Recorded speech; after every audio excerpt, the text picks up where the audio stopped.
Hello everyone, study bye Rahul YouTube channel में आपका स्वागत है। आइए बात करेंगे आज इलेक्ट्रीशियन ट्रेड का चौथा सेट जो प्रीवियस ईयर में पूछा गया है। ऑफिशियल क्वेश्चन पेपर है जिसका आंसर की पे डिस्कस करेंगे। Trade test exam part B ALP का होने वाला है। बात करेंगे, टोटल 75 क्वेश्चन का डिस्कस होगा। बाकी मेरे वीडियो को लाइक करें और वीडियो को शेयर करें। मेरे यूट्यूब चैनल को सब्सक्राइब कर लें, बेल आइकन दबाकर रखें, जिससे कोई भी अपडेट आता है तो नोटिफिकेशन आ जाएगा। बात करेंगे क्वेश्चन पर, देखते हैं। पहला क्वेश्चन है, एक कॉइल 120 और 50 हर्ट्ज की आपूर्ति से जुड़ा है। यदि सर्किट का प्रतिबाधा 10 ओम है तो सर्किट से बहने वाला प्रवाह डैश होगा 10 एम्पियर। यानी कि एक कॉइल से 10 वोल्ट 100 वोल्ट और 50 हर्ट्ज की आपूर्ति से जुड़ा है तो यदि सर्किट प्रतिबाधा 10 ओम है तो सर्किट में बहने वाला प्रवाह 10 एम्पियर होगा। अगला क्वेश्चन है, निम्न में से किस ट्रांसफार्मर में द्वितीयक यानी सेकेंडरी बाइंडिंग को हमेशा बंद रखा जाता है? धारा ट्रांसफार्मर में। अगला क्वेश्चन है, दीपक दक्षता की इकाई है लुमेंस या वाट? अगला क्वेश्चन है, निम्नलिखित में से किस उद्देश्य से कम वोल्टेज वाले लैंपों का उपयोग किया जाता है स्वचालित वाहनों की प्रकाश व्यवस्था में? एक से पर टेली एक्सीडेंट जनरेटर की क्षेत्र बाइंडिंग किसे जुड़े होते हैं? स्रोत के साथ श्रृंखला से। निम्नलिखित में से कौन सा मानक वोल्टेज प्राथमिक वितरण के लिए उपयोग किया जाता है? 11 kV। अगला क्वेश्चन है, जनरेटर में इंस्टॉलेशन के दौरान यह सावधानीपूर्वक सुनिश्चित किया जाना चाहिए कि जनरेटर में टर्मिनल तथा सभी नियंत्रक वायरिंग सही हो ताकि डैश का क्रम प्रणाली में मेल ना खाए। फेज अनुक्रम। अगला क्वेश्चन है, एक 3 इनपुट नॉर गेट कब उच्च O/P देता है? जब सभी I/P निम्न हो। अगला क्वेश्चन है, टाँकने की क्रिया में प्रवाह का मुख्य उद्देश्य है धातु की सतह को साफ और ऑक्साइड मुक्त कर रखना। अगला क्वेश्चन है, शॉर्ट टर्मिनेशन लाइन लघु पारेषण लाइन पर फेज संबंधी त्रुटि यानी फेज फॉल्ट के लिए किस प्रकार के रिले को प्राथमिकता दी जाती है? प्रतिघात प्रकार की। अगला क्वेश्चन है, एक इलेक्ट्रिक स्टोव संचालित करने के लिए आवश्यक आवृत्ति है 50 हर्ट्ज। अगला क्वेश्चन है, NPN ट्रांजिस्टर के सामान्य परिचालन के लिए डैश होता है? इसका आंसर होगा एमीटर बेस जंक्शन अग्र अभिनत यानी कि फॉरवर्ड बायस्ड होना चाहिए और बेस कलेक्टर का जंक्शन पश्च अभिनत यानी रिवर्स बायस होना चाहिए। अगला क्वेश्चन है, हाफ वेव शुद्ध करने वाला की दक्षता क्या है? 40.6%। अगला क्वेश्चन है, दी गई आकृति में दर्शाई गई माप यंत्र द्वारा प्रदर्शित त्रुटि के प्रकार की पहचान कीजिए। इसका आंसर होगा शैथिल्य यानी हिस्टेरिसिस त्रुटि। अगला क्वेश्चन है, क्लीट वायरिंग में खांचे डैश से बनाए जाते हैं? चीनी मिट्टी का। 500 kVA तक आउटपुट वाले ट्रांसफार्मरों को क्या कहा जाता है? वितरण ट्रांसफार्मर, डिस्ट्रीब्यूशन ट्रांसफार्मर। नीचे दी गई मोटरों में से किसका गति नियंत्रण सबसे कमजोर होता है? श्रेणी मोटर यानी सीरीज मोटर। प्रेरण यानी इंडक्शन मोटर की गति डैश में वृद्धि होने पर थोड़ी कम हो जाती है? भार। अगला क्वेश्चन, एक स्वचालित विद्युत स्थिर यानी ऑटोमेटिक इलेक्ट्रिक आयरन के ताप नियामक घटक का क्या नाम है? थर्मोस्टेट। श्रेणी धारिता वोल्टमीटर डैश का मापन कर सकता है? AC voltage. अगला क्वेश्चन है, पृथ्वी के प्रतिरोध को कम करने के लिए निम्नलिखित में से कौन सी विधि का उपयोग नहीं किया जा सकता है? छोटे आकार का अर्थ प्लेट्स का उपयोग। किसी अल्कलाइन सेल यानी क्षारीय सेल को 12 घंटे तक 4 एम्पियर की नियत धारा पर अनावेशित किया जाता है। इसे अपनी सामान्य अवस्था में लाने के लिए 20 घंटे तक 3 एम्पियर का नियत धारा आवश्यकता होती है।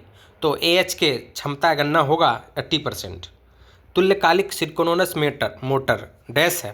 स्वप्रवर्तित मोटर नहीं है, बाकी सब है। निम्नलिखित में से किस मीटर को इंसुलेशन परीक्षक माना जाता है? मेगर। अगला क्वेश्चन है, कठोर तारों को काटने के लिए कौन सा प्लास यानी प्लायर्स सर्वाधिक उपयोग होता है? बिकर्नी डायगोनल कटर।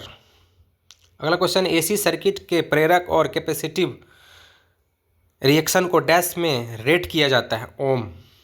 अगला क्वेश्चन है, किसी एल्युमिनियम केबल को कॉपर बस बार से जोड़ने के लिए प्रयुक्त कर्नक यानी लग के प्रकार की पहचान कीजिए, बायमेटालिक केबल लग। अगला क्वेश्चन, दिए गए विकल्पों में से घरेलू उपकरणों के लिए प्रयुक्त केबल के प्रकार का चयन करें। गोल लचीली केबल। किसी प्रत्यावर्तक यानी अल्टरनेटर के अति उत्तेजित ओवर एक्सीडेंट होने की घटना में क्या होता है, पश्चगामी शक्ति गुणक यानी लैगिंग पावर फैक्टर। अगला क्वेश्चन है, निम्नलिखित में से कौन सा मीटर डीसी सर्किट पर इस्तेमाल नहीं किया जा सकता है, प्रेरण यानी इंडक्शन मीटर। बिजली के काम के दौरान जो निम्न में से एक बिजली के झटके से बचाता है, ड्राई बोर्ड। अगला क्वेश्चन है, दी गई आकृति में दिखाई गई रेती के प्रकार का पहचान करें।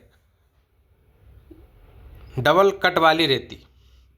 निकेल आयरन सेल की धनात्मक प्लेट्स डैश से बनी होती है, निकेल हाइड्रोक्साइड। अगला क्वेश्चन है, डीसी मोटर में निम्नलिखित स्टार्टर का उपयोग नहीं किया जा सकता है, स्टार्टर डेल्टा स्टार्टर। विद्युतीय वायरिंग में प्रयुक्त कंडक्टर डैश का होना चाहिए, तांबा। स्क्वायरल केज मोटर की गति डैश है, स्टेटर ध्रुव की संख्या को बदल दिया जाता है। अगला क्वेश्चन है, यदि परिचालन के दौरान डीसी शंट की फील्ड खुला हो तो इसकी गति पर क्या प्रभाव होगा, यह खतरनाक ढंग से उच्च गति प्राप्त कर लेगी। निम्नलिखित में से कौन सा अत्यधिक वोल्टेज आवेश से सुरक्षा प्रदान करता है, हॉर्न गैप। निम्नलिखित में से किस इलेक्ट्रोड का प्रयोग पाइप अर्थिंग यानी भू संपर्कन के लिए किया जाता है, खोखली जीआई रॉड। एक इलेक्ट्रिक ओवन में थर्मोस्टेट का कार्य डैश नियंत्रण करना है, तापमान। गोलाकार छिद्र के परिष्करण के लिए किस उपकरण का उपयोग किया जाता है, अर्धगोलाकार हाफ राउंड रेती। एक इलेक्ट्रिक वाहन में स्पीडोमीटर वाहन की चाल को दर्शाता है, जबकि डैश मोटर की चाल को दर्शाता है, टेकोमीटर। बैटरी चार्जर डैश होता है, दिष्टकारी यानी रेक्टिफायर। अगला क्वेश्चन है, निम्नलिखित में से कौन सा मशीन विद्युत ऊर्जा को यांत्रिक ऊर्जा में परिवर्तित करता है, तुल्यकालिक सिंक्रोनस मोटर। अगला क्वेश्चन है, 600 वोल्ट का अधिकतम वोल्टेज पर संचालित किए जा सकने वाला उपकरण के लिए आवश्यक विद्युतरोधन प्रतिरोध की परीक्षण वोल्टेज कितना होता है, 1000 वोल्ट।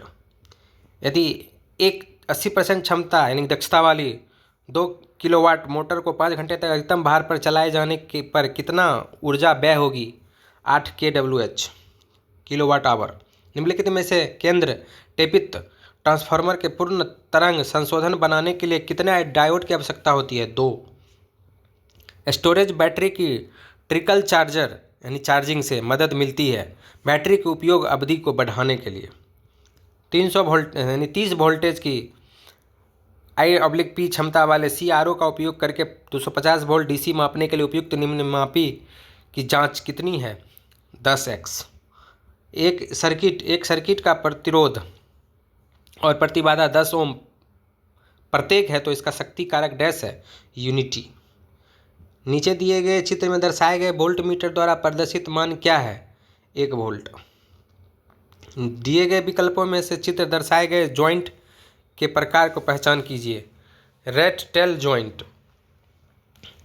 धातु के उपकरणों में प्रेरित निम्न वोल्टेज जिसकी वजह से धीमा विद्युतीय झटका यानी इलेक्ट्रिक शॉक लगता है, डैश का उपयोग कर रोका जा सकता है, भू संक्रमण यानी कि अर्थिंग करके रोका जा सकता है।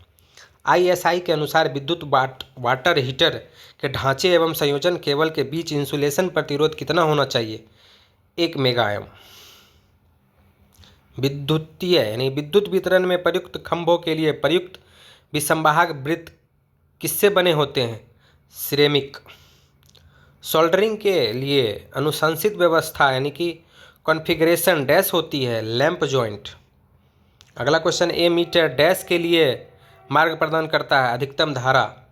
सीरीज जनरेटर आमतौर पर उपयुक्त नहीं किए जाते क्योंकि उनके टर्मिनल वोल्टेज विद्युत भार में परिवर्तन के साथ ही नहीं बदलता है। अगला क्वेश्चन है, सिग्नल की परिमाण बढ़ाने के लिए किस उपकरण का उपयोग किया जाता है, एम्पलीफायर। अगला क्वेश्चन है, दी गई आकृति में प्रदर्शित प्रतीक दर्शाता है डीसी मोटर को। 3 फेज प्रणाली संतुलित स्टार कनेक्शन वाली यानी प्रणाली में शक्ति के मापन करने के लिए कितने वाट मीटरों की आवश्यकता होती है, 2।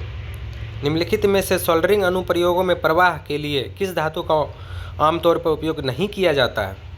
Lead. Short dash compound generator एक प्रकार का डीसी जनरेटर है। शंट। पावर ट्रांसमिशन में लाइन का कार्य डैश का सपोर्ट करना होता है।